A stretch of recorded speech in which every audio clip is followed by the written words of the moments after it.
The on-air light was a tired ember in the glass one I left open when the station slept. WGBR at night was a ribcage of copper and dust. The studio windows looked out on a parking lot painted with sodium vapor yellow, the color of old bruises. Evan Ward slid into the chair, set his coffee on a ring of permanent stain, and tapped the fader with a fingertip. The board came alive, the meters stirred, and the town of Graybridge, population being mostly loneliness after midnight, found its single lit window. "Good evening, You're with Evan on the dead hour," he said, voice pitching into the low beam he'd practiced. "Call in with your secrets. I'll keep them safe." He said it every night because the program director liked the hook. Because loneliness needs the lie of safekeeping. Because if you say you can keep a secret long enough, someone will test you. It was March, the kind of March that never ended. The river was still crusted with ice that side and buckled at 2 in the morning. The mill on Bracken Street hadn't thrown a paycheck in 7 months. The diner left a light on. The motel blinked vacancy like a stutter. A town that looked like it had been left in the dryer too long. Shrunken and thin. The first hour was the easy hour. A long-haul trucker whose daughter wouldn't answer his texts. A teenager whispering about a boyfriend who claimed he could see static move. A retired teacher who started hiding money in her freezer because every knocked door sounded like a scam. Evan filled the spaces with weather and weird holidays and folklore scraped from corners of the internet. He knew how to keep a room talking, even when the room was the size of his head. The clock read 2:58 a.m. When the phone line, that was the one that used to double ring lit up without ringing at all. The line simply glowed, a steady, pale coin. WGBR. "You're on the dead hour," Evan said, pressing the button. Fader up. For a heartbeat. There was just the high hiss of open wire. Then, "You keep them safe." A woman's voice. Balanced. Not shy. Exactly deliberate. "That's the deal," Evan said. "What's your name?" A silence that felt like someone walking the edge of a roof. "Mara," she said. "You can keep mine, Mara. What's on your mind?" "Time," she said, "and places where it stops. Do you ever get that here?" The clock stuttering, Evan looked at the studio wall. The big analog clock, the one whose hand made the soft tick exactly on the second read. 3 hours, 2 minutes, and 50 seconds. "Once in a while," he said. "This one wheel," she said. At 3:03, he smiled for the mic, because the show worked better if he didn't lean too hard into any single caller's world. "Okay, Mara. What happens at 3:03? "Someone remembers me," she said. "And someone else forgets. It has to balance." The line thinned. He thought it had dropped. Then she said, very quietly, "Don't cut to ads." "Not planning to," he said. Though he was, he moved his finger away from the bumper. "You're Evan Ward," she said. "You lost your brother last year. Carruth County Route 7. The guardrail bent like a paperclip. "Your mother keeps counting his steps on the stairs at night." Evan's hand left the fader. The studio seemed to shift, the floor feeling like an elevator leveling. I don't screen my callers for details like that, he said. If this is a trick, it isn't, she said. There's a brass clock on the north wall of St. Oswin's Church. The hands are wrong. They've been wrong 31 years. At 3:03, they try to jump back. That's when they sometimes find a voice. Tonight they found yours. St. Oswin's is locked at night, he said, because any answer would do. The side door isn't, Mara said. Take the key from the hollow stone beside the oil tank. Father Cale keeps it for funerals. He doesn't sleep. Are we doing a scavenger hunt? We're returning something, she said. We only have 60 seconds. The clock read 3 hours, 2 minutes, and 59 seconds. Evan found himself counting. He knew it was theater to the audience, but to himself, he wasn't sure. At 3 hours, 3 minutes, and 0 seconds, the second hand reached the top and did not move. The tick didn't tick. The board's meters froze mid-breath. The air became a coin on his tongue. He took his hand off the desk, as if he'd caused it. The room didn't exactly go quiet. It went exact. A breath in his earphones. They called the river a winter mount. You know, Mara said. I'll tell you where it swallowed me if you'll write it down. Way, Evan said, before remembering the mic was live to a county of by the third span of Toller Bridge, she said, under the railroad teeth. I fought the clock face in the dark. That's where the others are. Others, you'll see, she said. Go to the church first. Bring a pencil. Dark jacket. Don't tell the chief. Yet. She wants to help, but the ledger will scare her. What ledger? The one with our names written before we went missing, Mara said. Evan. Her voice softened, for the first time fraying. You asked for a secret. Keep mine. Keep me. The second hand leaped. Not 1 tick but 2, and the board came back to breath. The meters swept. The fan in the rack caught. The fluorescent overhead flickered its hum. Evan stared at the clock, and that was a track from Local Ghosts. He improvised, fingers shaking, punching the bumper cart 2 seconds too late.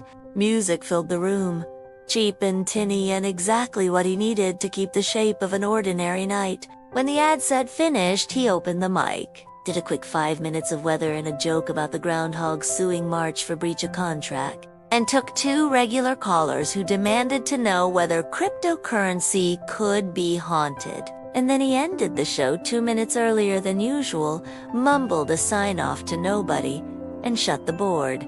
The building felt hollow. He put on his jacket. Graybridge at 3:30 a.m. Was a postcard you sent yourself. Wish you were here? You are. His car's engine coughed awake. The road to St. Oswin's was a ribbon between pines that had decided to keep their secrets forever. He parked beneath the church's single security light and walked the crushed shell path to the side yard where the oil tank squatted like a black loaf. The stone she described was real.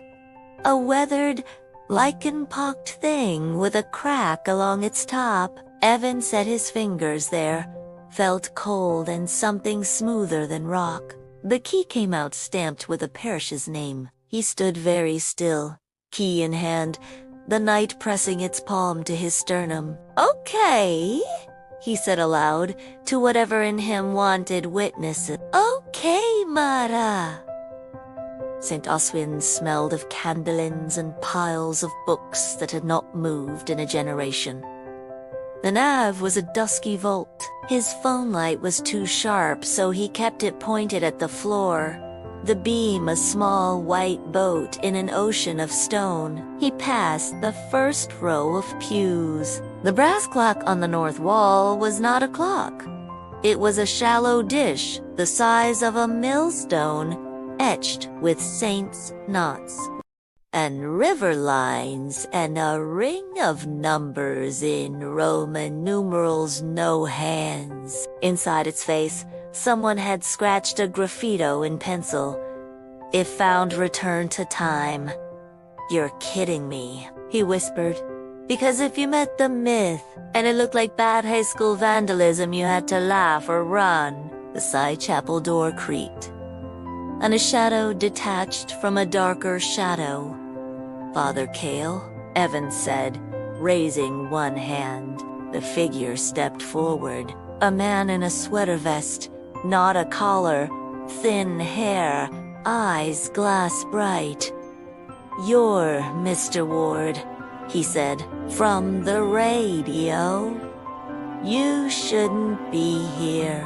The door was open, Evan said. You should get a better stone. I will, Cale said. Tomorrow. He didn't sound surprised. You came for the ledger. Evan tried to arrange his face into something between an apology and a question. A caller said someone named Mara. Yes, Cale said. Mara Vale. His mouth made the name like a paper cut.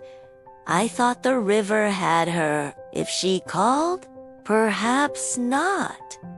She said she was dead, Evan said, and also that clock stopped to make room for her. That sounds like her, Cale said, and now the surprise was in Evan's chest, because the priestess' voice had gentleness, but no disbelief.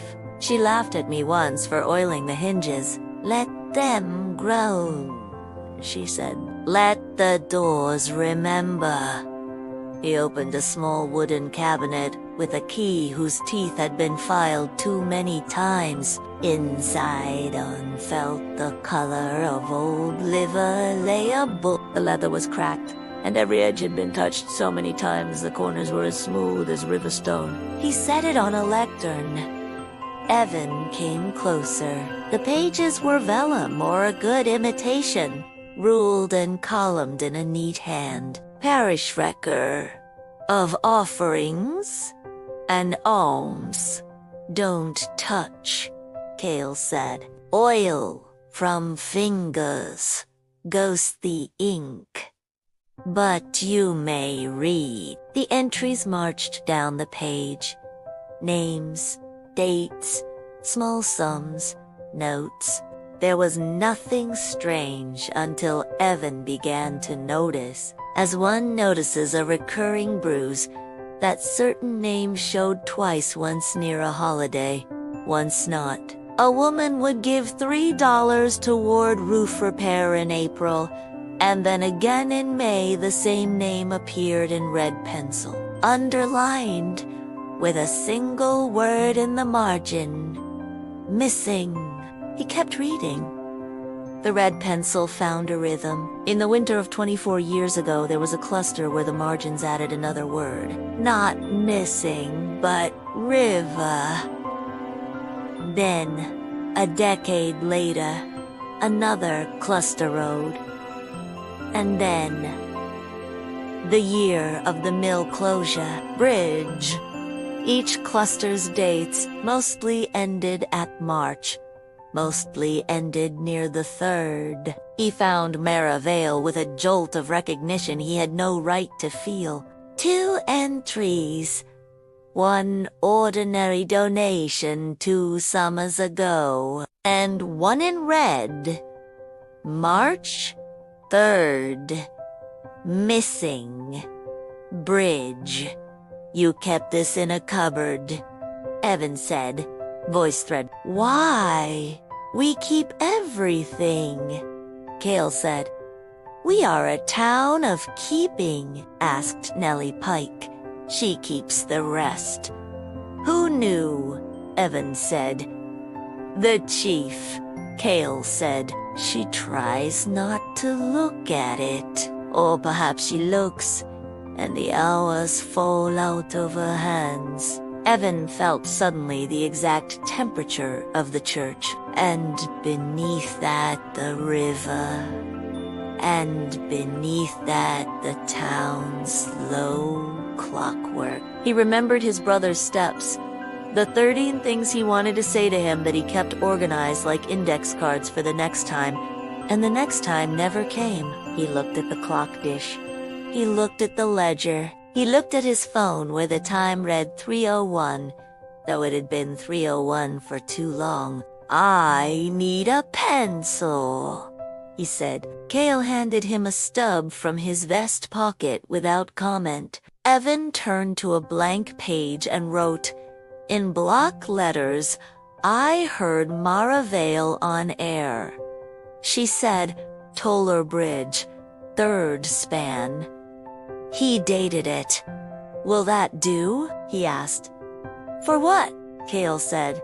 For remembering the right shape of her, Evan said. Cale considered. Perhaps, he said, but remembering is a muscle we've let atrophy. If you go to the bridge, don't go alone. I don't have anyone to bring, Evan said. The priest nodded as if this were a liturgical answer. Then, take this. He reached into the cabinet and lifted a small tin-kind that once held throat lozenges. Inside, on cotton, lay a disc the size of a silver dollar. It was brass, etched like the clock on the wall. It's a key, Evan said. A weight, Cale said. Sometimes time needs a weight to fall the right direction. Outside, Graybridge's night had shifted on its cot. Evan drove to the station with the weight in his pocket, the ledger's dates ticking in his skull, and the word bridge beating like a drum under the tail of his name. He slept 3 hours in the break room, headphones on, as if his ears could keep watch while his eyes took leave. When he woke, the world was light gray and the parking lot had the look of something that had admitted a visitor and forgotten about it. Chief Ruth Hargreaves was waiting by his car. You left the board hot when you signed off, she said by way of hello. She wore a coat made of 1,000 pockets and practical forgiveness. Father Cale called. When a man that tired calls, I drive. I was going to come to you, Evan said, and realized he didn't know whether that was true. She didn't ask for a statement. She didn't say, I'm sorry about your brother, she said. I was on dispatch the night Mara Vale went missing. We found her bicycle beside the river. We found shoe prints that resumed on the other side. That's not possible, Evan said. No, the chief said. But it happened. She scratched her nose with a knuckle. I've got a deputy until noon. After that, it's you and me. If we're going to Toller Bridge, we go now. The brass weight was a coin in Evan's pocket, warming with mere body heat. He closed his jacket around it. He thought of the clock's silent leap.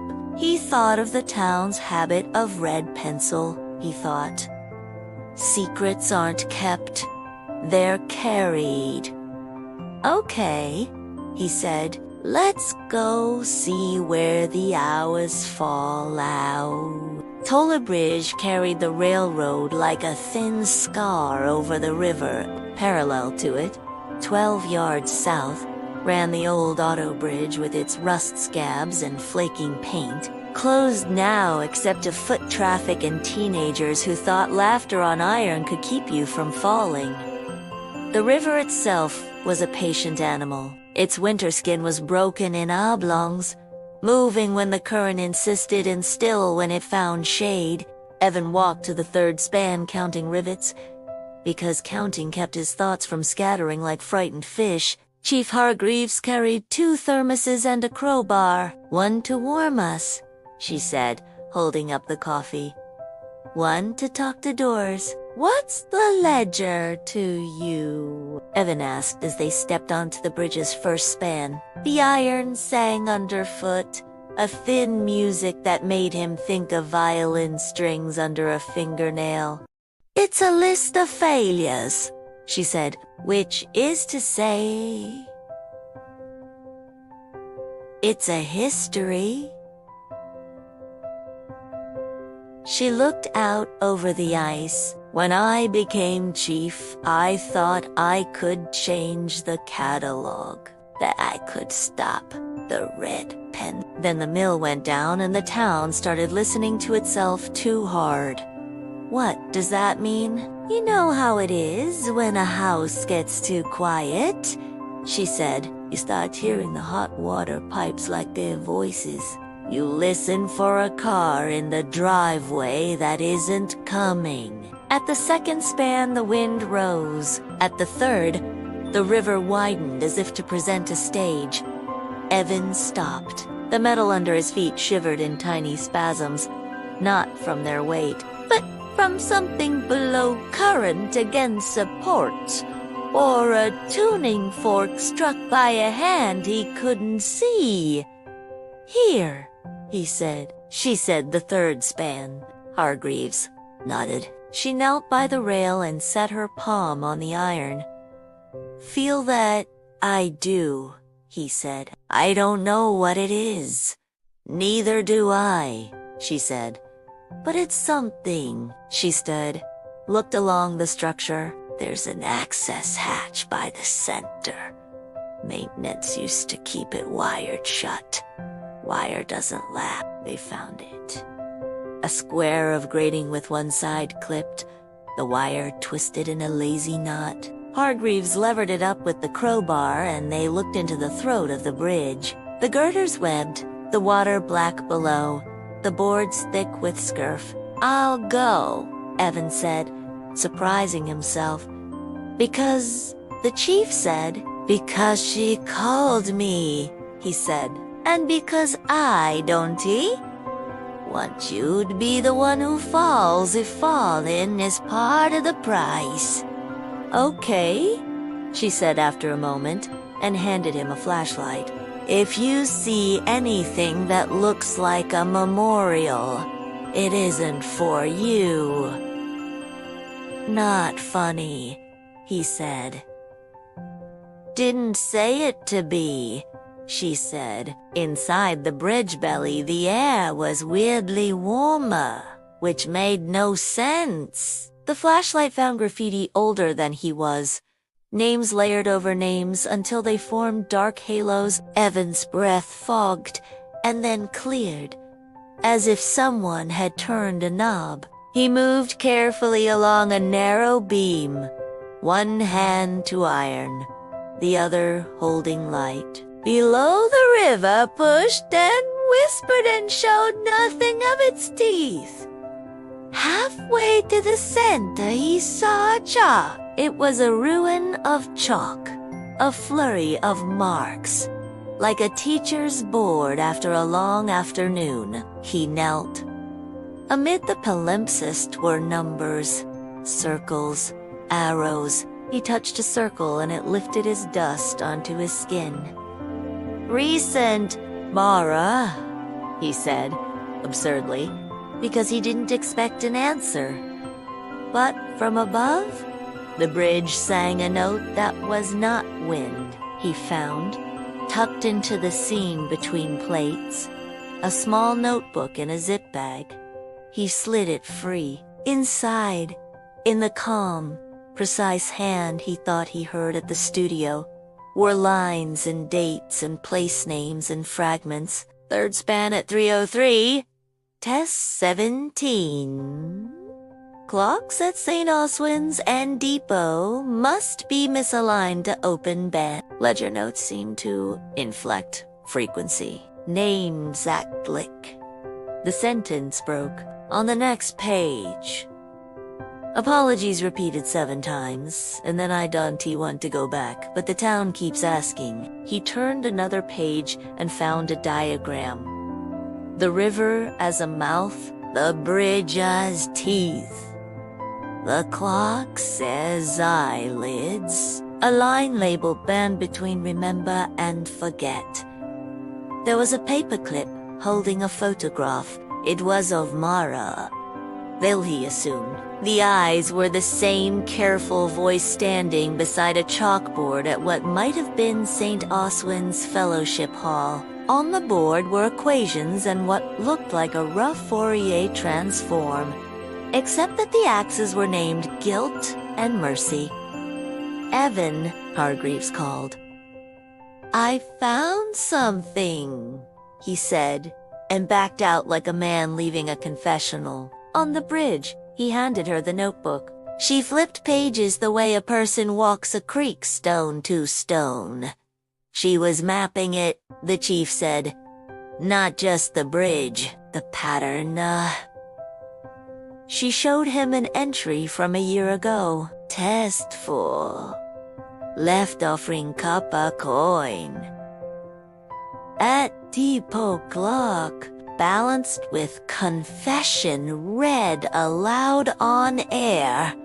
WGBR. Result? 14 seconds of dead band, heard voices. Not all friendly. On air, Evans said, throat tightening. She used the station. The band needs amplifiers, Hargreaves said. Clocks, rivers, radios, things that already sort time and attention. She blew out air. Jesus, Mara.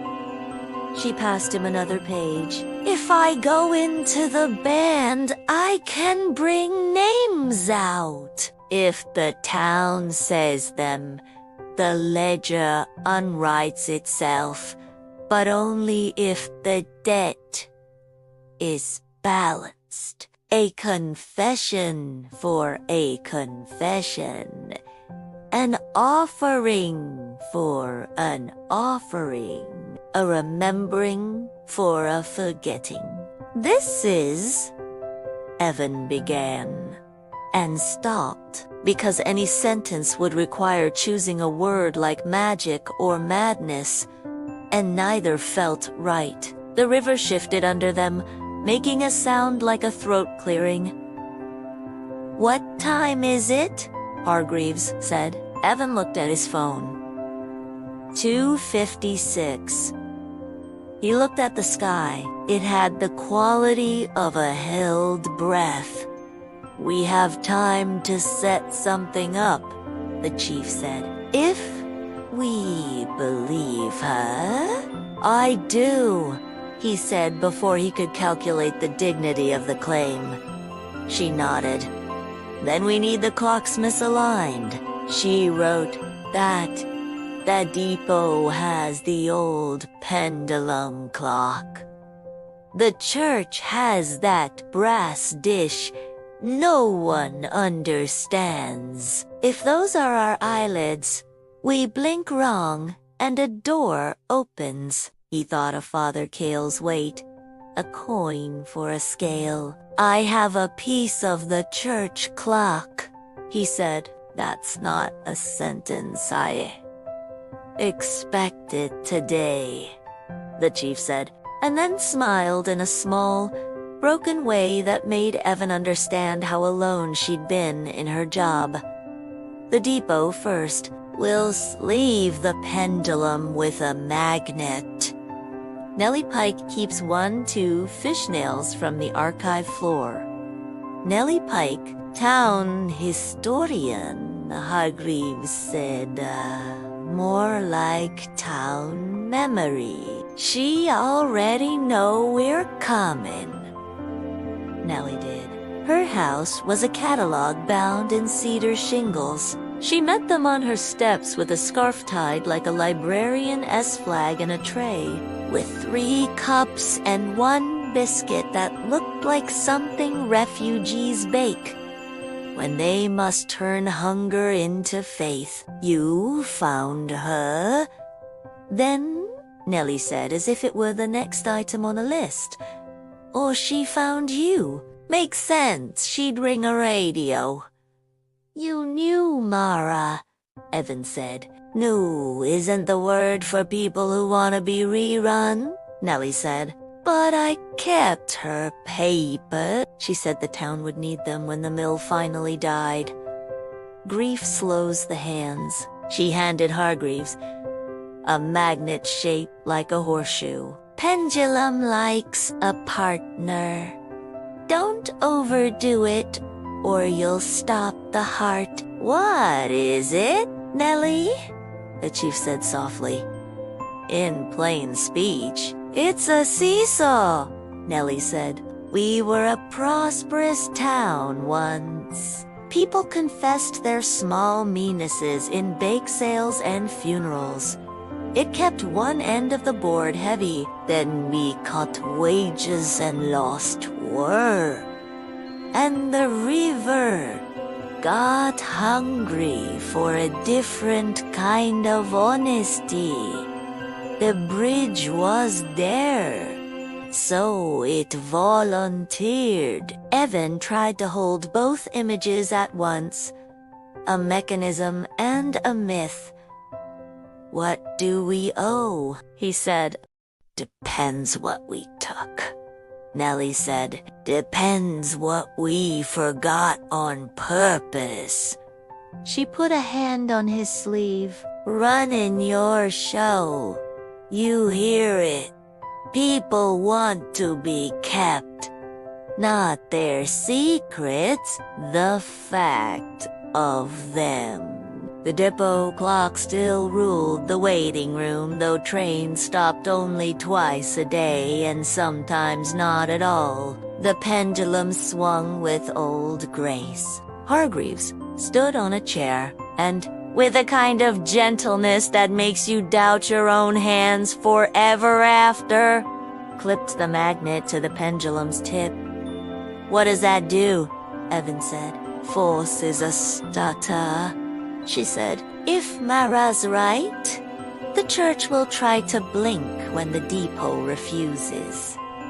The disagreement might open the back, like when an eye twitches and you see the same room twice. They set the church's brass disc on the altar, the portable one Father Cale used for funerals, and Evan placed the coin weight at its center. Cale did not ask where he'd gotten it or why he'd brought it back. He merely said, I'll read names when you tell me.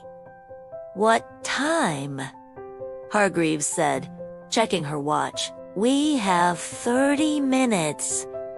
3:03, Evan said. That's when she said the clocks forget how to pretend. Hargreaves put a hand on the radio clipped to her shoulder. She looked at Evan. Go to the bridge. I'll keep the church honest.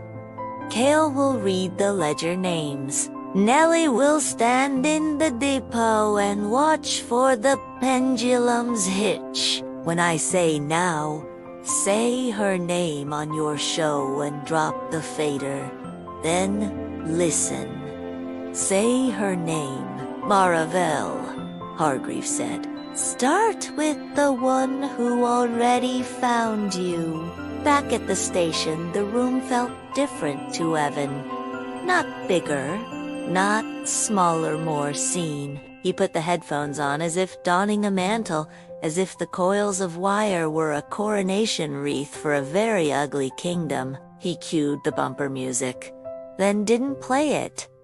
He opened the mic. It was 2:59. Graybridge, he said. Tonight we try something true. If you're listening in your kitchen or your car or curled up at the laundromat, I'm going to ask for your help. In a minute, you'll hear me say a name.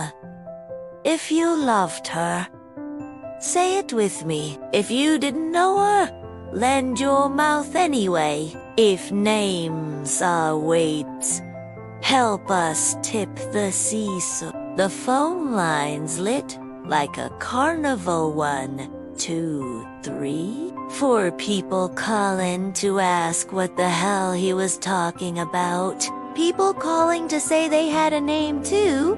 People calling to say yes without context, like the town had been waiting for a verb. Hargreaves' voice popped on the board through the remote feed. At the church. Kale's ready. Nellie, Evan said. Aye, Nellie said, and he could hear the creak of the depot clock like a ship at dock. Pendulum's got a limp. Feels right. Evan Hargreaves said on my mark. He didn't speak first because he thought if he did, he might say something like please or don't take her again. He let the town say it into whatever rooms they were in. A murmuring rose through the lines, Mara Vale, some voices certain, some shy, some angry at themselves for crying. Then he said it too, into the mic, into the band.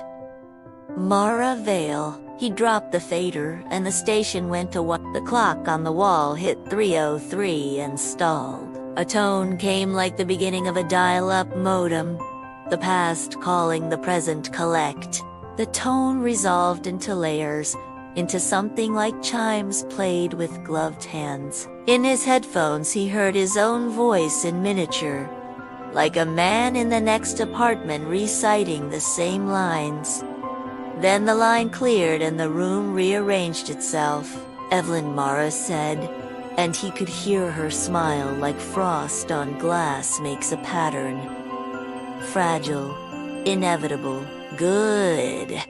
You brought Freya, are you? He stopped, because the question was useless. Of course she was. We found your note. Then you know the rule, she said. Balance. What do we owe? He asked. I took the town sphere so it wouldn't take the children, she said, but I took something else. I took the right to go on. She laughed. The laugh of someone who has practiced I can't pull myself back. But I can pull others forward if there's weight on the right side. What weight? He said.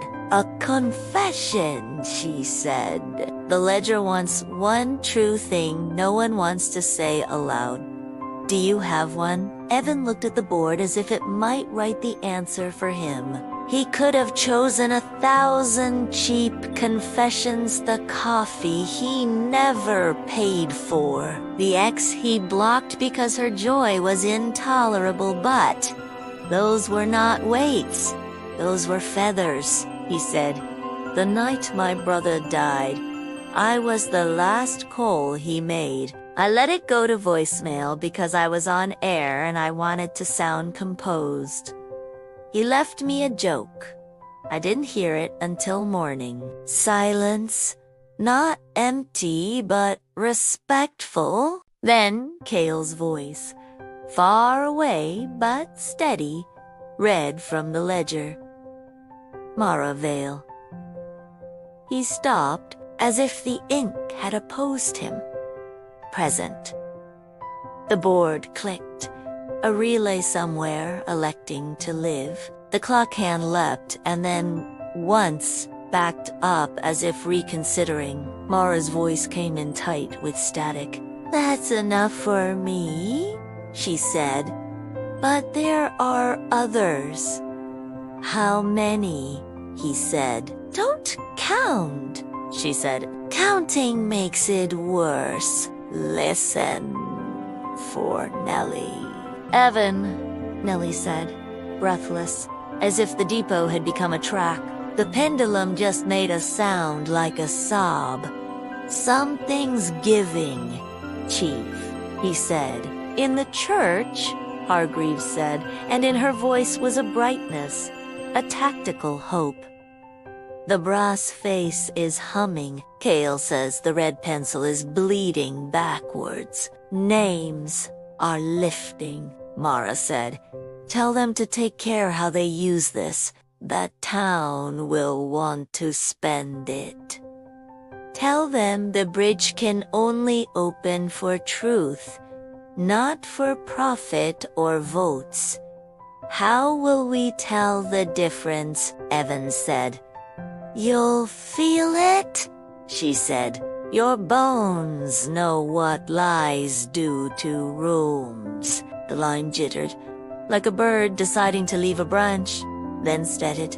"Evan," she said, and he realized she was saying goodbye.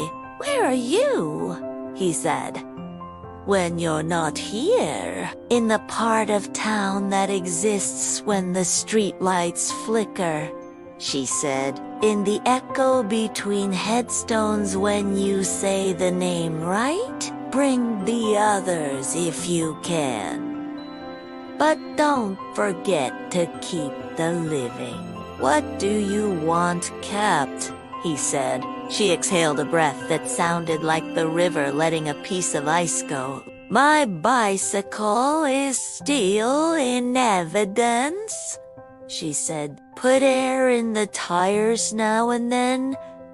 Ride it past my mother's house. Let her think a girl has arrived safely somewhere." The second hand hopped. The band thinned. Evan raised the fader, because habit is stronger than any magic. The hiss became music. The bumper rolled.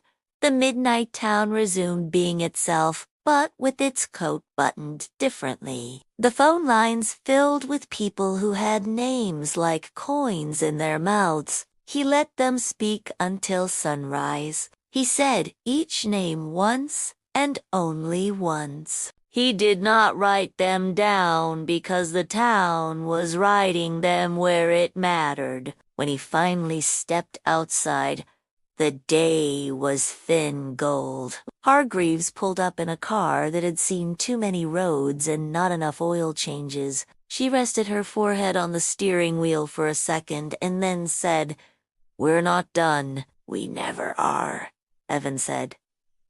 "Cale," says the ledger, "behaved. 3 names, lifted fully, 2 half lifted and then pinned. You thinks there's a debt we didn't see." "What kind?" "Something from the year." "The mill closed," she said. "A boy who wasn't a boy by the time he died." A promise made in the foreman's office. "Will the bridge take us back?"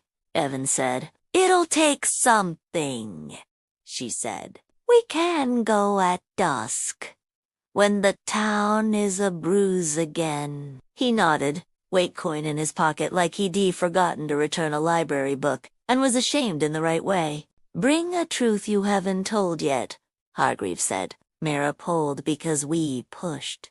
"If we're going in for others, we can't show up empty."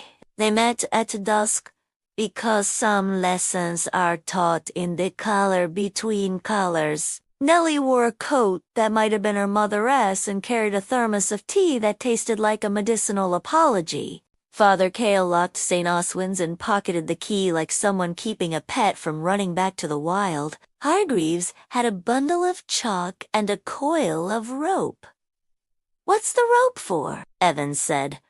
"So you feel better," Hargreaves said, "and because certain kinds of courage require something to hold."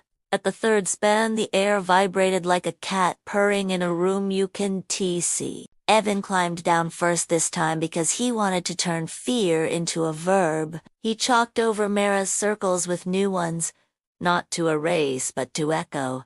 He drew the band as she had. "Remember to one side," forget to the other. The bridge and the church and the depot like planets pulling tide. Cale read from a folded paper, the names that half flipped it. Jonah Pike. My nephew, Nellie said. He fell from the grain elevator and didn't. And Silas Rook, Cale said, drowned in 1994 taking stolen copper from the rail yard. The mill, yeah, Hargreaves murmured. Promises and offices. What's the debt? Evan said. Nellie took the chalk from him with a hand that had decided to be steady. She drew a circle around promise and another around copper. The town took more than it said it would give, she said, and then said, That's just business. Hargreaves looked at Evan. Who do you want? He thought of his brother first and then deliberately thought of someone else. Silas, he said, because we punished him with our story about him. Thief, drunk, river trash. If there's a ledger for words, we owe him pages. The ritual, if that was what this was, had no book. They made it as they went. Hargreaves set the coil of rope around a girder and looped it through Evan's belt, so he could feel the town S hand around his waist. Cale set the brass coin in the dish and balanced it with a copper pipe fitting from the church boiler. An offering for an offering, he said, not quite smiling. Nellie stood in the depot this time with a transistor radio held to the pendulum, the magnet still clinging like a lover who knew the break was coming. Evan opened the mic. Graybridge, he said, tonight we're going to do a harder thing. If you have a name you didn't say last night because it made your mouth bitter, say it now. And then say one thing you did to make their name heavier. The town took a minute, as towns do. Then a man said Silas Rook and confessed to taking copper once himself and returning it. When no one looked, a woman said Jonah Pike and confessed to letting the elevator's safety gate rust because the budget wanted a friend. The confessions were not court-worthy. They were soul-worthy. Hargreaves said, Now. Evan spoke into the band. Silas Rook, he said, we named you wrong. Come if you can. He dropped the fader. The tone wasn't dial-up this time. It was water in a pipe and wind through a flute, and the sound of a catalog being rewritten. The bridge belly warmed. The chalk brightened as if the stone remembered being a quarry that held sunlight. He felt a pull, like stepping off a curb you thought was there and finding air. The rope at his waist tightened. Hargreaves leaned back, bearing him like a bell. He saw, not with eyes, but with the part of him that still saw his brother in rooms he entered. A man sitting on a river's lip with his boots off. The man's hands were scarred with square teeth where metal had bit him. You're not, Silas, Evan said reflexively, because naming is dangerous. I was, the man said, and the voice was like a cough turned into a song by accident. Don't take me if it costs the kid. Jonah, Evan said. We want both, but if we can't. His throat closed. The ledger wanted a price. He could feel it sniffing his pockets. Balance, Silas said. My copper for his heir. The town sold the minutes and asked me to buy them back. I can hold the bridge open if you promise. He stopped as if tasting the right contract. If you promise to tell my sister I didn't slip. What happened? Evan said. I went for the pipe because the mill kept the heat on for the office while the floor froze. Silas said. I thought if I kept their boiler alive, they'd owe us a day. I didn't fall. The river asked for a confession, and I didn't have one. It took me until I found one. Which is, Evan said, every nerve in him a tuning fork. I wanted to be needed. Silas said simply, I took copper because it sang when I held it. I thought if I could make a machine run, the town would look at me like a gear. I'm sorry, Cale's voice, ragged with joy, came over the line. Silas Rook, present, the ledger, had agreed. The pull eased. The rope slackened. Evan put a palm to the iron because he needed to touch the world to know it still allowed him. And Jonah, Hargreaves said into the quiet. Nellie's voice was small and terribly brave. Jonah says he climbed because he wanted the sky to choose him. He says tell Auntie he wasn't pushed by hunger or a dare. He says he is where wind is heavy. That sounds like him, she added. And Evan understood that sometimes grief's best gift is letting the dead keep their strangeness. They came up out of the bridge belly at the same time the streetlights began their nightly arguments with moths. Hargreaves unlooped the rope and put it over her shoulder like a snake she detrained but not tamed. Cale wiped his face with a handkerchief that had once been white. Nellie stood with the magnet in one hand and the transistor in the other, as if she could translate between gravity and music. What now? Evan said. Now we guard it, Hargreaves said. Because a mechanism is a temptation. Someone will want to use the band for elections or money or grief theater, can they? Evan said. Only if we help, Nellie said. And we won't. Evan thought of the phone lines lighting like a carnival, of voices saying names with tenderness and fury. He thought of the ledger and its red pencil bleeding backward. He thought of the brass coin in his pocket, and how it learned his temperature. He went on air that night and told the town a story without the parts that could hurt it. He said the bridge was a place to take care with your voice. He said names get heavy when they're said with hunger. He played a song someone's father had loved. He took a call from a woman who Dee never called before and who only wanted to say thank you to the air like thanking a door for opening. At 3:03, the station clock did not stop. It hesitated. It considered. It chose to continue. Mara called once more the following week. She did not apologize for leaving or for staying gone. She asked him if his brother's joke was any good. He told her it wasn't, and that he saved it anyway. Keep the bicycle moving, she said. Keep the ledger honest. Keep the living. How? He said. Say their names while they can still hear you, she said. And take the ad break when you need to. It reminds people the world still needs money. Even when the heart is a church, he laughed.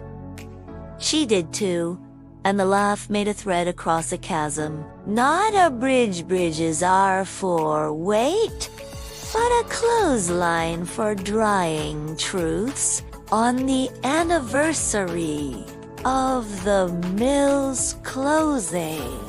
The town gathered at St. Oswiness with pockets full of coins and notes with things written on them. Like, I loved you badly and I kept the heater on in my car while you slept. Cale burned them in a tin and the smoke went out the side door that never locked and around the eaves, where the swifts nested and over the river, that did not forget, but agreed to be kind. Evan carried the bicycle once, tires fat with new air, Past a small white house on Porter Lane, a woman parted the curtains and saw a figure in the twilight on a girl's old bike. She did not wave. She did not weep. She set her hand against the glass as if checking for a storm and then went to make tea. That night on the dead hour, Evan told a story about a bridge that learned to listen. He said the town's clocks were spoiled for ordinary time now, that they would always fidget at 3:03 like dogs at a door. He said this made us lucky. Because, a caller asked. Because we have an alarm for remembering, he said. Because the living need a ritual. Because the dead are heavy in the right way. He took the ad break. He cued a song.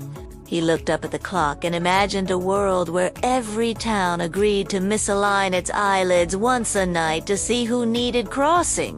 When the song ended, he opened the mic. "Good evening, Graybridge," he said, voice a low beam over the ribcage of copper and dust. "You're with Evan on the dead hour. Call in with your secrets. I'll keep them safe." This time, when he said it, it was not a lie. It was a promise that carried its own ledger and 3 coins weight against forgetting.